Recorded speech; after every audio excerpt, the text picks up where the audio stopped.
E nessa resenha da bola iremos destacar a classificação do Flamengo, que mesmo perdendo o jogo da segunda mão em La Paz, na Bolívia, para o Bolívar, por 1-0, avançou já que venceu o primeiro jogo no Rio pelo placar de 2-0. Antônio Manuel Góes vai trazer mais informações e vai opinar sobre o jogo e o adversário do Flamengo, Peñarol, na próxima fase da competição. Antônio Manuel Góes, direto do Rio de Janeiro. Iremos passar também, é claro, os demais classificados à próxima fase da maior competição da América do Sul. Também sul-americana, com os jogos dos classificados, e Fernando César, direto de Curitiba, no Paraná, destacando o Atlético Paranaense, que avançou, venceu os dois jogos, tanto em Curitiba como na Argentina, e Robinson Lessa vai falar do Corinthians, o Timão, que perdeu, venceu, aliás, o primeiro jogo fora de casa por 2-1, perdeu a segunda partida do jogo da volta, jogando na Arena Corinthians, também pelo mesmo placar, mas venceu, avançou por vencer nos penais. Tudo isso não sai daí, é já após a nossa vinheta.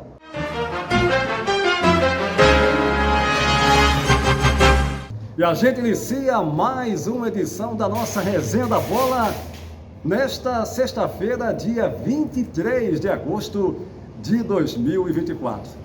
Daqui a pouquinho eu vou falar de todas as equipes classificadas à próxima fase da Copa Libertadores da América, mas agora o assunto é o Flamengo, com Antônio Manuel Góes, direto do Rio de Janeiro. O Flamengo, que sufoco, hein, Antônio Manuel Góes? Aquela música famosa da Alcione, que sufoco, né? Pois é, que ela fala essa frase. Foi o Flamengo que venceu ontem, mas com brios, né? Conseguiu avançar, venceu no Rio, e ontem perdeu por 1-0, mas a análise é sua. Eu quero lhe ouvir a respeito dessa partida. Flamengo avançando também às quartas de final da competição. Um abraço, Antônio Manuel Góes. Antônio Júnior, Fernando, Robson e seguidores da Resenha da Bola. Uma palavra inexistente no vocabulário do torcedor de qualquer clube: sensatez. Em particular, no dos flamenguistas dos anos mais recentes, a partir de 2019, com pandemia e tudo, por conta da construção via redes sociais de uma intolerância que beira as raias da truculência em sua forma de abordagem, à base do vencer ou vencer, não importa como.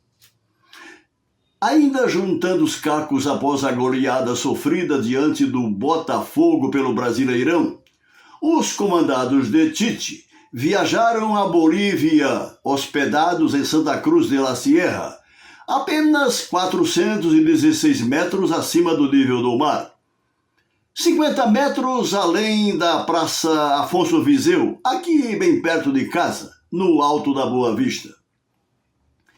Em Santa Cruz de la Sierra, sem Vinha, Everton Cebolinha, Pedro, Arrascaeta, Gabigol e Wesley, lesionados com maior ou menor gravidade, Alan com inadequação fisiológica para a altitude, Pulgar a meia bomba e repleto de jovens da base na delegação, Tite e sua comissão técnica foram os decisivos acertos da preparação final da equipe, que enfrentaria de saída o Bolívar no ambiente rarefeito dos 3.640 metros de La Paz, no jogo de volta das oitavas de final da Libertadores, nessa quarta-feira, dia 22.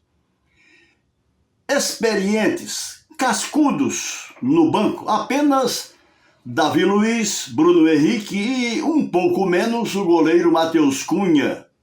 O resto, recém-saído do berçário no ninho do urubu. No nível do mar, o emergencial 11 rubro-negro defenderia com sobras a vantagem de 2 gols no jogo de ida no Maracanã, com chances de ampliá-la contra o mesmo adversário boliviano. Lá na montanha, o buraco é muito mais acima. Faço esse preâmbulo Como diria aquele comunicador de Maceió, para rebater liminarmente qualquer análise dos tais especialistas da internet, com centenas de milhares de seguidores em seus canais, cuja verborragia lembra os sermões de pastores neopentecostais a exigirem o dízimo sob pena de seus fiéis não conhecerem os sinuosos e salvadores caminhos do Senhor Jesus.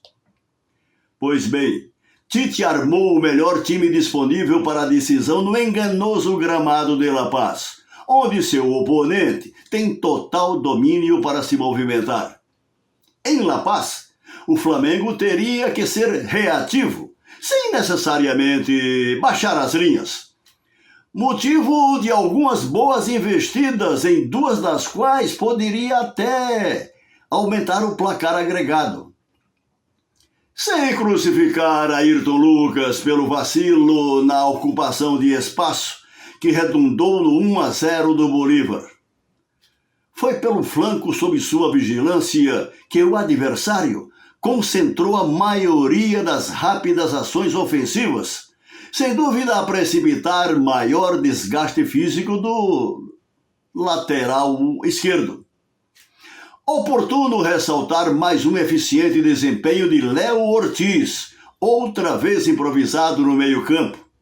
Sua visão de espaço e antecipação de jogadas deram alento aos incansáveis Gerson e De La Cruz, extenuados e substituídos na etapa final. Mas, para desconforto do Bolívar, o dono da noite no estádio Hernando Siles foi o proativo goleiro do Flamengo Agustín Rossi, cujas portentosas defesas, sequenciadas por lançamentos para contra-ataques em profundidade, acabaram por vezes desnorteando a retaguarda adversária, dois deles quase redundando em gols. Sem dúvida, um jogo de fortíssimas emoções, para cujo resultado também contribuiu a péssima pontaria dos atacantes do Bolívar, para além da frieza exemplar do goleiro argentino do Flamengo. E acelara o drama de fortíssimas emoções da classificação rubro-negra, mais uma baixa, dessa feita à margem das 4 linhas. O treinador Tite foi acometido de fibrilação arterial, um tipo de arritmia cardíaca precipitada pelo esforço na altitude, submetido a cuidados médicos sob internação hospitalar aqui no Rio, Antônio Júnior. É verdade, Antônio Manuel Góes, para agora se somar aos jogadores, aos atletas ausentes do time por lesões. Eis esse problema, infelizmente, com o Tite, mas com certeza está sendo muito bem tratado. A gente deseja pronta recuperação para o técnico do Flamengo. E é aquele negócio, a Flamimimi, ela está sempre em ação, né? A gente tem que analisar aqui, enquanto jornalistas, os fatos como eles são. É claro que o time joga bem, a gente vai elogiar, né? O time joga mal ou tem algumas falhas, a gente vai colocar, na nossa opinião, essas falhas, né? Vai abordar essas questões. Agora, a Flamimimi já é famosa, né? Porque o Flamengo teve um problema, ela procura sempre um defeito, né? Isso você tem em todas as torcidas. E o Flamengo, a Flamimimi, é campeã. Ela é medalha de ouro, prata e bronze, Antônio Manuel Góes. E agora a gente vai passar os confrontos após todos os classificados na fase oitavas de final, que irão agora para a fase quartas de final.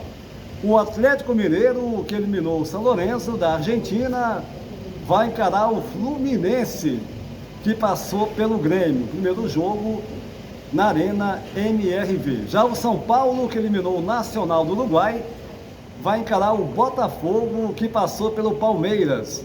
O Peñarol, que eliminou o The Strongest, vai ser o adversário do Flamengo e eliminou a equipe do Bolívar. E por fim, o River Plate da Argentina, que eliminou o Talleres, também equipe argentina, vai encarar o Colo-Colo, que passou pelo Júnior Barranquilla. Mas o assunto agora é Copa Sul-Americana. Daqui a pouquinho eu passo também os classificados à próxima fase, mas vou analisar agora Aliás, quem vai analisar é ele, Fernando César, direto de Curitiba, no Paraná. Como é que você viu essa classificação do Atlético Paranaense, que venceu os 2 jogos, né? Tanto em casa, em Curitiba, como fora, lá na Argentina, hein, Fernando? Um abraço. Olá, Júnior e amigos da resenha. Júnior, nem o torcedor do Atlético Paranaense mais otimista poderia imaginar que o Atlético teria tamanha facilidade nessa etapa, oitavas de final, concluída ontem pela Copa Sul-Americana. Porque o Atlético, como a gente costuma dizer, em tom de brincadeira, contra o representante argentino, Belgrano, o Atlético fez cabelo e barba, ou seja, venceu na ida o jogo aqui em Curitiba pelo placar de 2-1 e nesta quinta-feira conseguiu ainda um placar mais tranquilo porque não sofreu gol, venceu pelo placar de 2-0 e avança assim para essa etapa quartas de final da Copa Sul-Americana, justamente no ano do centenário do Atlético, que através da diretoria procura, e a expectativa da torcida também, um grande feito. E claro que se o Atlético Paranaense culminar com a conquista da Copa Sul-Americana, seria o maior vencedor desta competição, alcançando assim um tricampeonato, ou seja, 3 vezes campeão.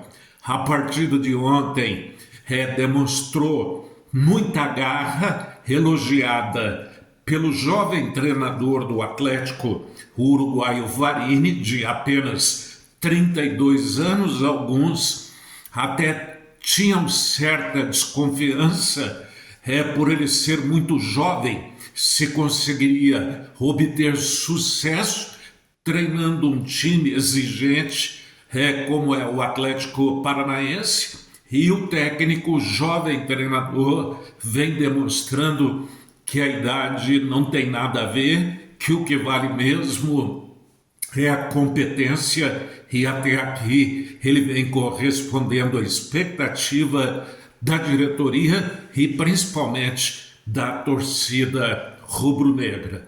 O Atlético já conhece o seu adversário, será mais um argentino, o Racing, agora na vida do Atlético, uma das boas equipes também do futebol argentino. E claro, o Atlético vai tentar seguir vitorioso na competição. O jogo de ontem ele foi revestido assim de muita emoção, porque o Atlético teve o jogador lateral Esquivel expulso ainda no primeiro tempo, há 20 minutos, e mesmo com um jogador a menos, o Atlético conseguiu administrar um excelente aproveitamento, 2 chutes a gol e que redundaram em 2 gols para a equipe do Atlético. O primeiro marcado pelo uruguaio Mastriani, que passou a ser um dos principais artilheiros da competição, ele que já marcou 19 gols ao longo dos anos pela Sul-Americana, e o segundo gol do Atlético já no minuto final da partida, aos 44 do segundo tempo, através do jogador Diório. Portanto, de parabéns ao Atlético, que já está na fase quartas de final da Sul-Americana, Júnior. É isso aí, meu caro Fernando César. O Atlético, de fato, vencendo os 2 jogos, está com a moral lá em cima. Mas agora eu vou até Penedo, Alagoas, Robinson Lessa. O Corinthians, a gente sabe que tem um time limitado, tem os seus problemas internos, mas avançou, conseguiu avançar, venceu o primeiro jogo, jogando fora de casa. Na verdade foi no estádio do Botafogo de Ribeirão Preto, a bela Ribeirão Preto, No jogo da volta na Arena Corinthians, foi derrotado pelo mesmo placar e nos penais avançou. Como é que você analisa essa classificação do Corinthians, hein, Robson? Um abraço. Olá, Júnior. Olá, amigos do Resenha da Bola. Uma satisfação estarmos mais uma vez aqui para conversarmos sobre as coisas do futebol brasileiro, mais especificamente, e ainda relatar sobre a realidade do Esporte Clube Corinthians Paulista. Corinthians, que nesse meio de semana conseguiu uma classificação das mais emocionantes às quartas de final da Copa Sul-Americana. A exemplo do que aconteceu no jogo de ida em Ribeirão Preto contra o Red Bull Bragantino, o Alvinegro de Parque São Jorge foi superior no primeiro tempo. Todavia, uma queda acentuada na sua performance técnica e física na segunda etapa permitiu um amplo domínio do seu oponente. E o time lá do interior paulista, de Bragança Paulista, em Ribeirão Preto, por pouco não igualou o resultado. Por sorte, o Corinthians foi mais objetivo na primeira etapa, abriu 2-0, mas no segundo tempo sofreu um gol, esteve muito perto de sofrer o tento de empate. Já na Neoquímica Arena, lotada, como sempre acontece nos jogos do Timão, ele saiu na frente, fez um primeiro tempo exuberante, parecia time grande mesmo o Corinthians. Eu me surpreendi.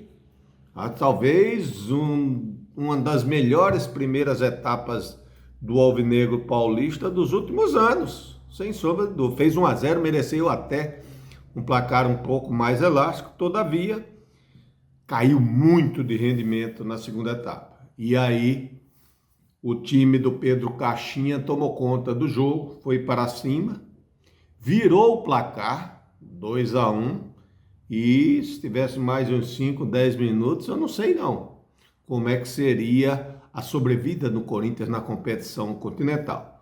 O resultado acabou levando para os pênaltis, e nos pênaltis brilhou a estrela do recém-contratado goleiro Hugo, que conseguiu defender 3 penalidades máximas e se tornou o herói corintiano da classificação do time paulistano. Melhorou o Corinthians? Foi fragilidade do adversário? Incompetência nas cobranças dos tiros penais? Tudo bem, de cada item, cada valência dessa soma um pouquinho no critério da classificação corintiana. Mas que melhorou, eu acho particularmente que melhorou. Longe de ser o esperado para um time da grandeza do Corinthians, mas antigamente o Corinthians não jogava bem 90 minutos. E nesses últimos confrontos contra o Massa Bruta, como assim é chamado o time de Bragança, o Corinthians foi superior na primeira etapa, nas 2 partidas, durante o transcorrer dos primeiros 45 minutos. Então houve uma melhora. Para quem não jogava bem sequer 45, 10, 15, 20 minutos, já fez 2 primeiros tempos realmente aceitáveis. Então houve uma melhora. O time ainda é muito limitado, tirando proveito aí da fragilidade do adversário, de algumas variáveis pertinentes ao futebol, mas o Corinthians está aí nas quartas de final da Copa do Brasil, nas quartas de final da Copa Sul-Americana, mas lutando contra o rebaixamento do Campeonato Brasileiro da Série A. Um forte abraço e até a próxima, meus amigos. É isso aí, Robinson Lessa, direto de Penedo, Alagoas, analisando o Corinthians. Vamos passar agora os confrontos, dessa fase quartas de final da Copa Sul-Americana. O Corinthians, que eliminou o Red Bull Bragantino, vai pegar o Fortaleza, que passou pelo Rosário Central. Já o Atlético Paranaense, que eliminou o Belgrano, vai encarar a equipe do Racing, que eliminou o Huachipato. O Libertad, que eliminou o Esportivo Ameriano, vai encarar o Cruzeiro, que passou pelo Boca Juniors, e o Lanús encarando a LDU, que ele vai encarar, eliminou a LDU, Lanús, vai encarar o Independente Medellín, que eliminou o Palestino. Essa nossa edição da Resenha da Bola vai ficando por aqui, convidando você para se inscrever no nosso canal, deixar o seu like e compartilhar os nossos vídeos em suas redes sociais. 0800, vai lá, se inscreve, não paga nada e vai estar somando e muito com a gente. A todos um abraço e até a próxima!